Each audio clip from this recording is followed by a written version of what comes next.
আসসালামু আলাইকুম। মঞ্জু কিচেনে সবাইকে স্বাগতম জানাচ্ছি। আশা করি সবাই ভালো আছেন। সবার দোয়ায় আলহামদুলিল্লাহ আমিও ভালো আছি।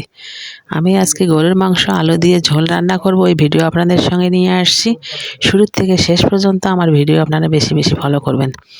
আমি আজকে মাংস ধুয়ে আগে সব কিছু মশলা দিয়ে প্রেসার কুকারে সিজ দিয়ে নিয়েছি, তারপরে আমি রান্না করতেছি, ওই ভিডিও আপনাদের সঙ্গে নিয়ে আসছি। আমি আলুতেও 2টা সিজ দিয়ে নেব, এই জন্য ঝোল আলুতে দিয়ে দিচ্ছি, দিয়ে 2টা সিজ দিয়ে নেব। আমি এক চুলায় মাংস ভালোভাবে কষাই নিচ্ছি, আর এক চুলায় প্রেসার কুকারে আলুতে 2টা সিজ দিয়ে নিচ্ছি। মাংসের মধ্যে আলু ঢেলে এখন ভালোভাবে আরও কষাই নিচ্ছি, নিয়ে পরিমাণ মতো আমি ঝোল দিয়ে দেব। ঝোল দিয়ে দিয়ে আমি এখন ধনিয়া পাতা দিয়ে দিচ্ছি, বাসার যে মশলা ওই মশলা আমি পরিমাণ মতো দিয়ে দিচ্ছি। এ পর্যায়ে আমার গরুর মাংস আলু দিয়ে ঝোল রান্না শেষ। এই হচ্ছে আমার মাংস রান্নার ফাইনাল লুক। আলু দিয়ে গরুর মাংসের পাতলা ঝোল রান্না করছি। আমি এখন খাবো। আমি একটা প্লেটে ভাত তরকারি উঠাই নিয়েছি, তরকারিটা কিন্তু বেশ মজা হয়েছে, খেতে অসাধারণ। আমি যে আলু দিয়ে গরুর মাংস রান্না করলাম, আমার ভিডিও আপনাদের কেমন লেগেছে?